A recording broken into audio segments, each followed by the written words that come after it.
I began martial arts when I was 5 years old. My family opened a school called Sahagun Martial Arts in Orange County, and I grew up doing martial arts there every day: boxing, kickboxing, and karate.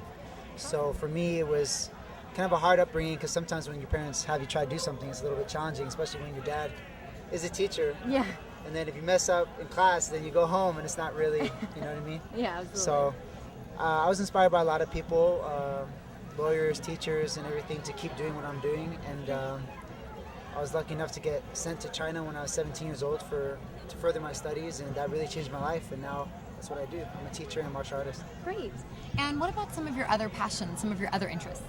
I love teaching, just martial arts and teaching. That's it. Okay, great.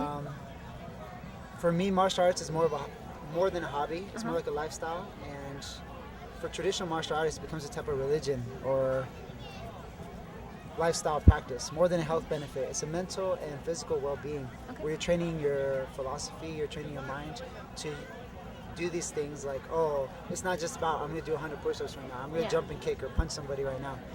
The idea is to learn how much you can do to set your goals, to meet them. And then what would you like other people to do to follow your martial arts? For me, I don't think people should follow martial arts unless they find something within it they particularly enjoy. Some people love soccer, some people love basketball. For me, martial arts is what I enjoy. There's a lot of aspects that people enjoy because some people look at fighters on TV and go, wow, these people make a career out of beating people up or fighting. And some people say, oh, martial arts, like they're acrobats or they perform. There's a lot to love in the world, and I don't think I should say like, oh, go be a martial artist, because it's not meant for everybody. It's a really hard life and it's very difficult. And just as long as people can find happiness, that's the most important thing. Do you have any advice to people who are aspiring to be martial artists? Never give up on your goals, and if you really want to believe in achieving high levels, you have to seek out teachers that will challenge you. And that doesn't mean physically, but it's a mental challenge.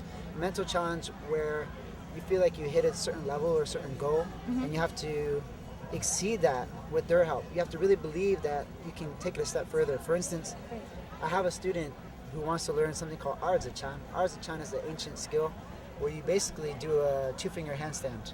You stand on two fingers. Wow. There's a lot of physical preparation and conditioning, but the truth is, without your mind, without your mental thinking to say that's actually possible, you're going to be missing a whole aspect of the technique. Absolutely. And the same thing of doing a flip or doing a kick, you have to believe in yourself. Absolutely. And that's the thing for high-level martial artists is it's not about who you can beat up, how many techniques you know, but it's the depth of which you understand your knowledge. My name is Philip Sahagun, and I'm at the Orange County Book Festival. You can find me on peoplejar.com.